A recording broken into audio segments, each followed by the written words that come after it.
Masih di Sapa Indonesia Malam bersama saya Friska Clarissa. Kominfo membuka blokir sementara terhadap layanan PayPal. Sebelumnya pemblokiran ini sempat menuai protes para penggunanya. Sementara itu LBH Jakarta membuka posko pengaduan bagi pengguna layanan yang terdampak pemblokiran. Kementerian Komunikasi dan Informatika membuka sementara akses pengguna PayPal secara sementara setelah menuai protes para penggunanya. Pembukaan blokir sementara berlaku sejak hari Minggu pukul 8 pagi. Undang-undang yang mana? Kalau tentang pembatasan itu ada di Undang-Undang ITE, pasal 40 ayat 2A dan 2B, ada di situ.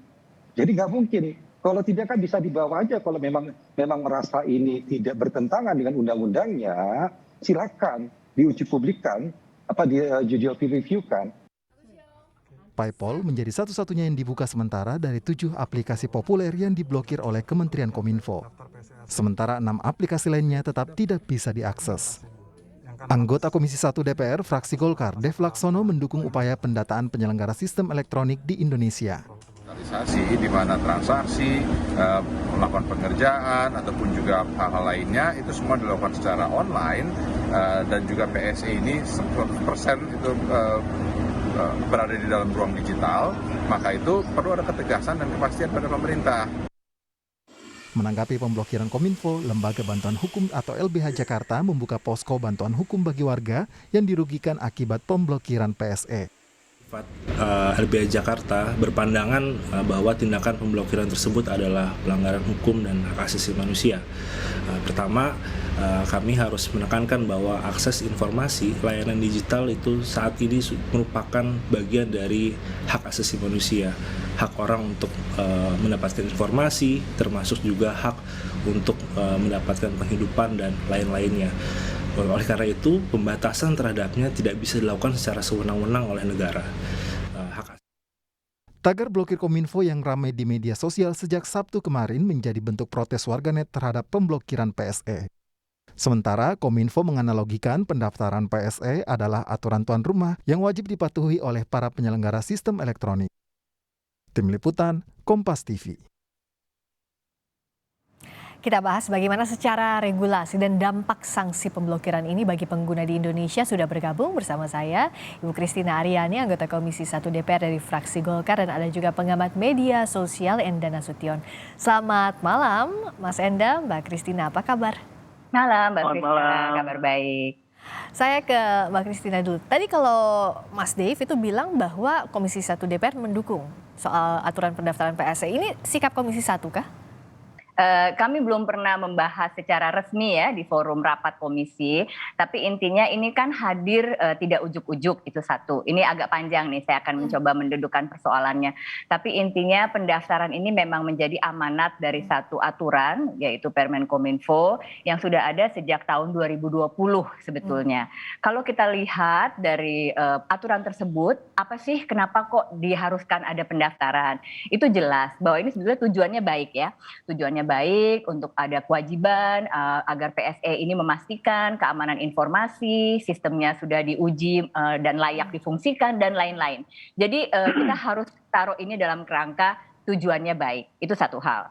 Nah, masalahnya kemudian ternyata polemiknya sedemikian hebohnya ya satu, padahal kalau kita lihat dari tenggang waktu itu cukup panjang. Jadi sebelumnya Permen Kominfo itu tahun 2020, lalu diperpanjang 2021, ada waktu 6 bulan untuk melakukan pendaftaran. Sehingga kami jadi bertanya-tanya, apakah sosialisasi atas aturan ini tidak dilakukan dengan optimal oleh Kemenkominfo, sehingga kok respon publik sedemikian negatif, itu satu hal.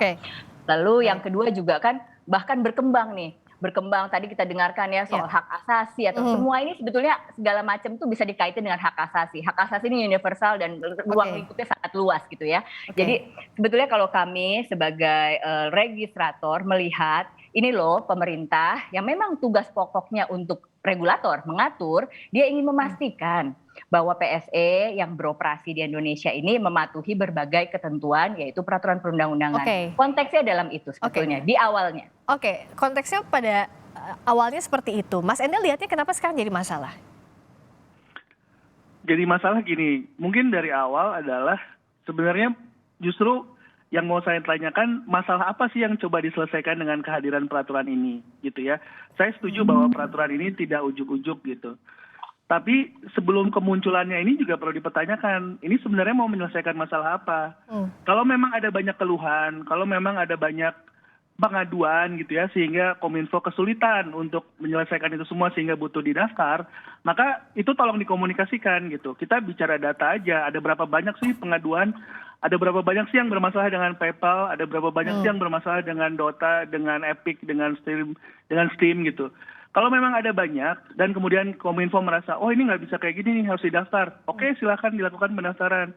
Tapi kalau nggak ada isu apa-apa, semata-mata hanya kemudian ini aturan ya aturan, tujuannya baik. Iya baik, tapi kenapa harus ada aturan itu gitu. Oke. Analogi yang muncul sekarang ya seperti bahwa ini rumah, orang harus daftar, itu juga nggak tepat sebenarnya. Kenapa nggak tepat analogi itu, Mas Enda? Karena ini bukan rumah, ini adalah information superhighway ya, adalah jalan tol informasi yang berselang-seling di atas kepala kita, yang justru malah melewati rumah-rumah yang ada gitu. Rumah-rumah ini yang sebenarnya justru mau nyambung ke information superhighway itu. Sekarang tiba-tiba rumahnya nyetop terus disuruh daftar. Oke. Analogi. Kalau yang memang ada ininya di Indonesia ya, apa artinya kalau memang ada operasi di Indonesia is okay lah, nggak masalah. Tapi kan nggak semua perusahaan penyedia sistem elektronik ini ada perwakilannya di Indonesia. Tapi bukan berarti kemudian kita nggak menggunakan layanan-layanan itu. Gitu. Oke, nah tadi analoginya dianggap Mas Enda nggak tepat karena ini super highway bukan rumah tadi sebagai seperti analoginya Kominfo. Mbak Christina. Kalau kita lihat sebetulnya untuk usaha ya, segala macam jenis usaha memang harus mendaftar. Jadi memang dari mau bidang usaha apa saja itu sesuai dengan NPSK-nya ya, resikonya seperti apa. Nah itu memang harus mendaftar. Jadi itu memang bagian dari kerangka regulator untuk memastikan ya tadi hal-hal yang hendak dipastikan dilakukan, itu satu hal.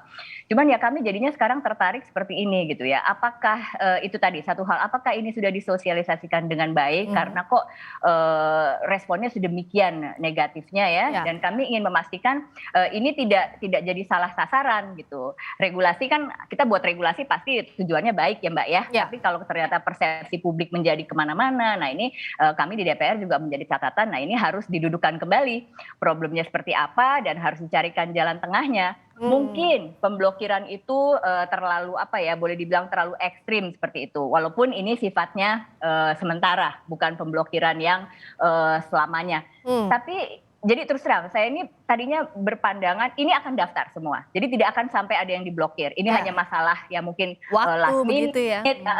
Tapi ternyata kalau sampai mereka akhirnya tidak mendaftar dan menerima sanksi pemblokiran, keengganan ini akibat apa sih? Nah itulah yang menjadi pertanyaan bagi kami legislator dan terus terang kami ingin cari tahu gitu ya. Kami ingin mendengar mengapa kok masyarakat menjadi enggan. Dalam hal ini PSE, private, asing menjadi enggan.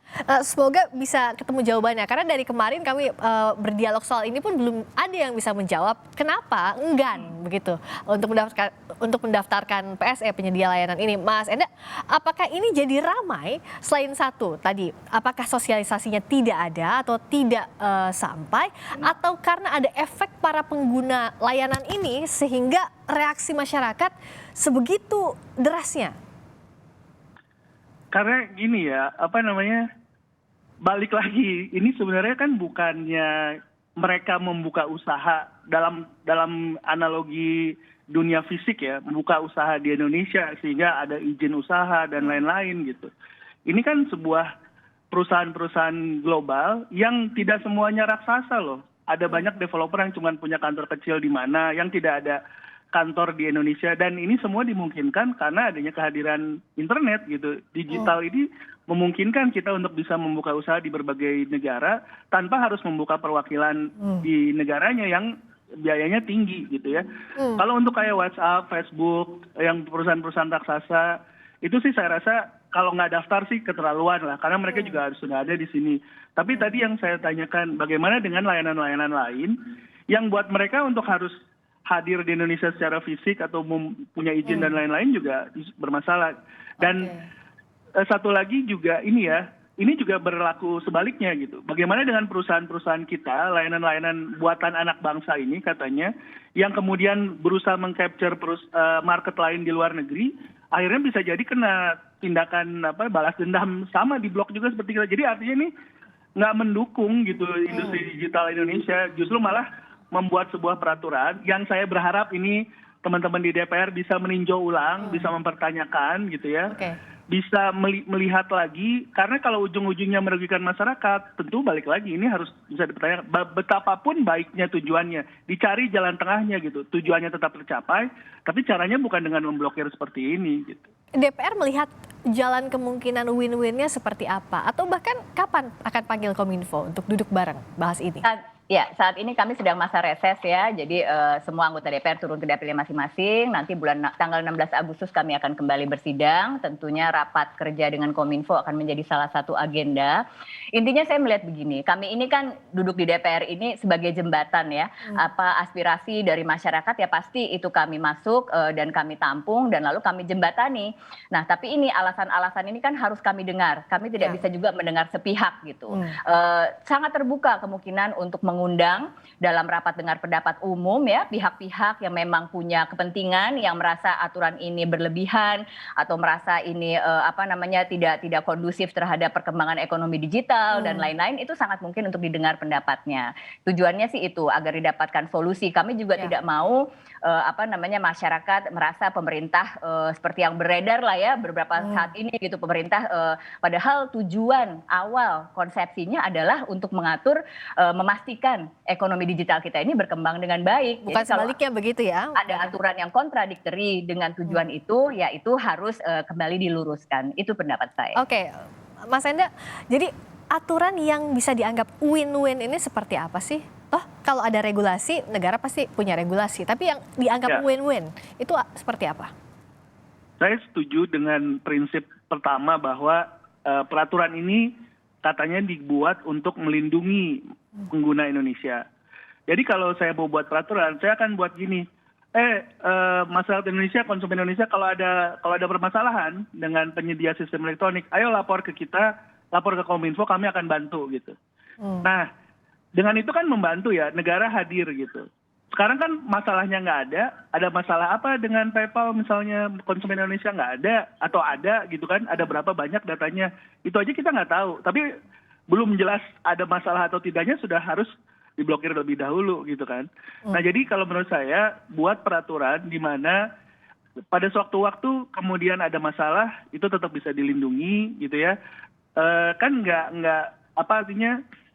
semua, kalau kita baca ya definisi penyedia sistem elektroniknya itu sendiri, itu banyak banget yang ada sekarang, termasuk website, termasuk layanan-layanan yang ada di aplikasi dan lain sebagainya. Itu kalau diminta harus daftar semua, demi kemudian nggak diblokir, itu akan ada sekian banyak yang bilang, ya udah deh nggak terlalu masalah juga kalau diblokir, dan yang ngerugi siapa? Akhirnya masyarakat Indonesia. Gitu. Oke, jadi semoga segera ada jalan tengahnya, karena bicara soal blokir-memblokir ini ramai sekali di jagat maya dan banyak sekali pro kontranya, sehingga tadi tujuannya baik, hasil akhirnya juga harusnya baik. Nah, bagian DPR nanti kita akan tunggu bagaimana mengomunikasikannya ke pemerintah dan apa win-win solutionnya.